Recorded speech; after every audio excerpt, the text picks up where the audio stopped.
अस्सलाम वालेकुम students, my name is Ashmi Sajjad Qureshi और आज एक मैथ्स की ही एक नई लेक्चर सीरीज का आगाज करने जा रहे हैं जिसमें हम जनरल एबिलिटी और जनरल मैथमेटिक्स की बात करेंगे। अब ये जनरल एबिलिटी और जनरल मैथमेटिक्स आपको कहां पर काम आएगी?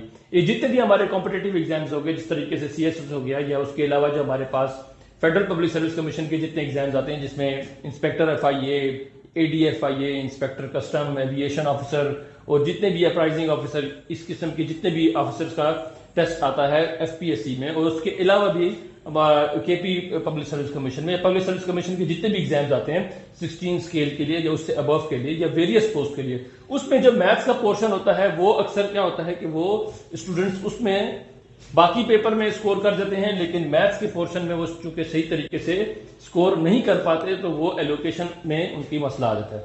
तो इस लेक्चर सीरीज में हम मैथ्स को अच्छे तरीके से देखेंगे। इसमें मैथ्स के जो कि उन पेपर में प्रॉब्लम्स आते हैं उनको डिस्कस करेंगे।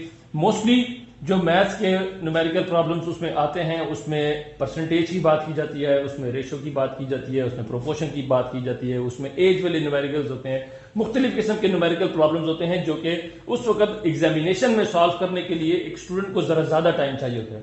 तो वहां पर स्टूडेंट इसलिए मार्क आ जाता है, जो भी कैंडिडेट होता है, स्टूडेंट तो नहीं कहूंगा लेकिन कैंडिडेट कहूंगा, वहां पर वो इसलिए मार्क आ जाता है कि वो सारा का सारा टाइम या तो मैथ्स पे लगा देता है या बाकी पेपर पे लगा देता है और मैथ्स के लिए उसको टाइम नहीं मिलता।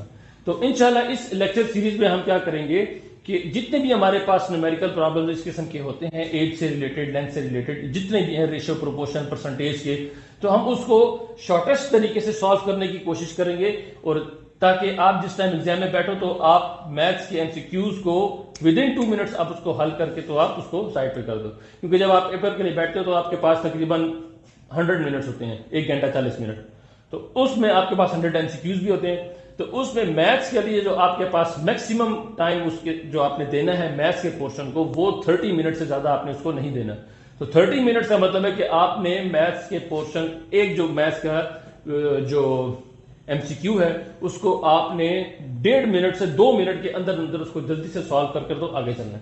तो इंशाल्लाह इस लेक्चर सीरीज में हम देखेंगे कि किस तरीके से मैथ्स के जो मुख्तलिफ मुश्किल किस्म के जो न्यूमेरिकल प्रॉब्लम्स हैं, जब मैथ्स की जो अपनी टर्मिनोलॉजीज हैं उसको हम किस तरीके से सीख सकते हैं और किस तरीके से हम उस मैथ्स के प्रॉब्लम को जल्दी से सॉल्व कर सकते हैं। तो आज मैं स्टार्ट करता हूं लेंथ प्रॉब्लम से।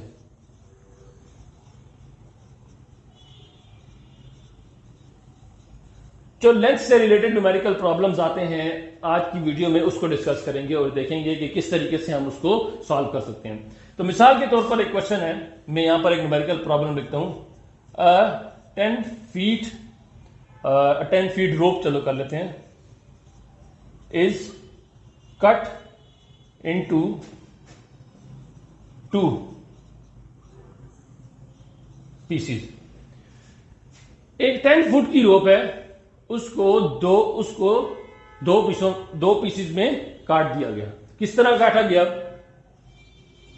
सच दैट 1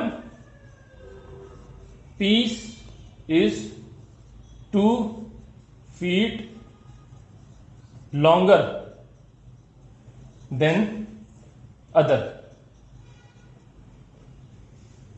ये THAN वाला देन आएगा। कहता है कि a 10 feet rope is cut into 2 pieces। एक 10 feet rope थी, उसको 2 पीसेस में डिवाइड किया गया। सच दैट, और ऐसे डिवाइड किया गया कि 1 पीस, जो उसका एक पीस है, दैट इज 2 feet लॉन्गर, वो 2 feet लॉन्गर है किससे? देन द अदर, वो दूसरे से क्या है? 2 feet लॉन्गर है। Then find length of each piece. अब यहां पर ये जो आखिरी पार्ट है इसका, find the length of each piece, इसमें आपको मुख्तलिफ तरीके से इसको चेंज भी कर सकता है। वो कह सकता है कि find the length of the longer piece, find the length of the shorter piece, या find the length of the both pieces, या find the length of each pieces. वो किसी भी तरीके से आपको ये आखिरी वाला पोर्शन चेंज करके दे सकता है। तो इसको सॉल्व करने का तरीका क्या है? इसको सॉल्व इस तरीके से करेंगे, let 1 piece is x feet. जो एक पीस है वो हमारे पास क्या है? x feet. देन THEN वाला then other piece will be of x plus 2 feet। अब x plus 2 feet मैंने क्यों लिखा? क्योंकि उसने कहा है कि 2 feet longer। जब उसने 2 feet longer की बात कर दी तो इसका मतलब अगर एक पीस हमारे पास x फीट है तो दूसरा हमारे पास x plus 2 feet होगा। अब यहां पर मुख्तलिफ स्टूडेंट्स यही कहेंगे कि ये हम एक तो मैथ्स में इस x से हमारी जान नहीं छूटती। दरअसल अगर आप मैथ्स में देखो तो बाकी जगह जितनी भी आप x को यूज करते हो तो इस तरीके से लिखते हो, लेकिन मैथ्स में इस तरह नहीं, इस तरीके से लिखा जाता है।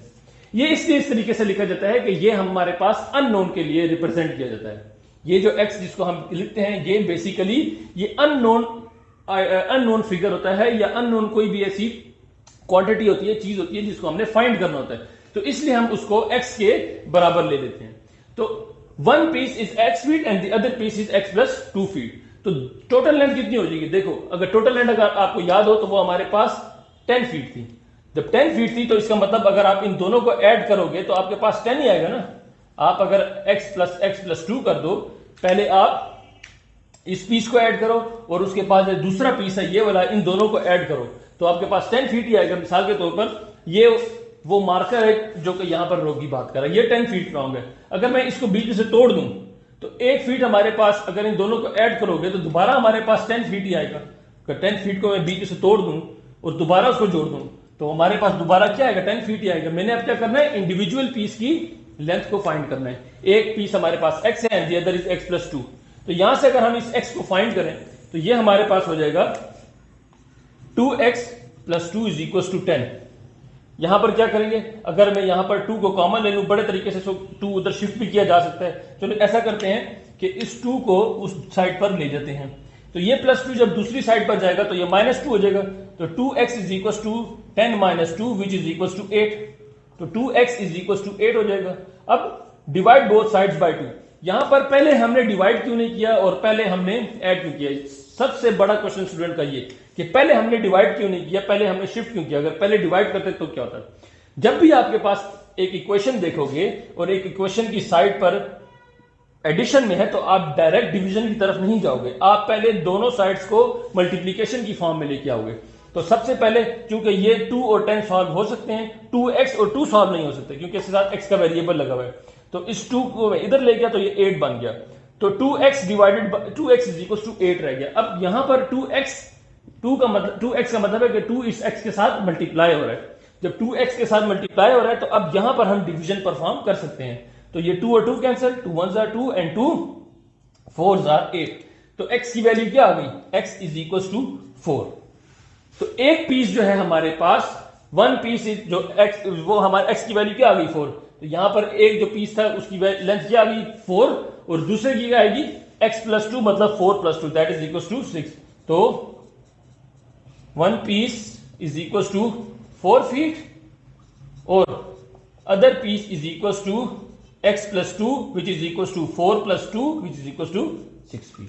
तो इस तरीके से आप क्या कर, आपने जब भी आपके पास इस तरीके के न्यूमेरिकल प्रॉब्लम्स वाला कोई भी क्वेश्चन आ जाए आपके पास मैथ्स के पेपर में या किसी भी कॉम्पिटिटिव एग्जाम में, तो आपने क्या करना है? आपसे सबसे पहले जो स्टेटमेंट है उसको बार बार पढ़ना है।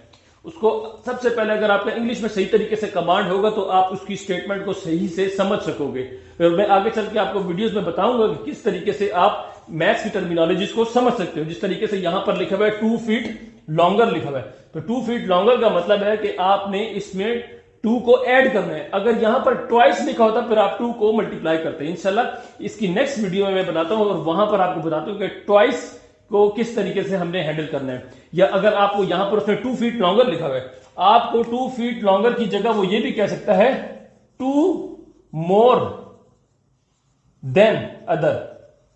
वो आपको ये भी कह सकता है कि 2 more than other. 2 feet longer अगर ना कहे तो वो आपको इस तरीके से भी कह सकता है कि 2 मोर देन, या इस तरीके अगर 2 मोर देन ना कहे तो वो आपको यह भी कह सकता है कि 2 लेस देन। लेस देन के केस में आप माइनस का इस्तेमाल करोगे और मोर देन के केस में आपने ऐड का इस्तेमाल करना है। और 2 फीट लॉन्गर का यहां पर भी। तो बेसिकली आपने क्या करना है, जो भी आपके पास स्टेटमेंट आएगी तो आपने उसको सही तरीके से ट्रांसलेट करके समझना है। इंशाल्लाह जो जो हम आगे वीडियोस में जाते जाएंगे, तो अभी तो हमने लेंथ की सीरीज का आगाज किया है, लेंथ के टॉपिक जो न्यूमेरिकल प्रॉब्लम्स हैं उसको सही तरीके से समझेंगे और फिर इंशाल्लाह इसके रिलेटेड जो आगे एज के प्रॉब्लम्स आएंगे उनको भी सॉल्व करेंगे। तो इंशाल्लाह आप ट्यून रहिए, आपको नई से नई वीडियोस इस चैनल पर मिलती रहेंगी और इससे अगली वीडियो, इससे अगला जो क्वेश्चन है वो अगली वीडियो में करेंगे। तब तक के लिए अल्लाह।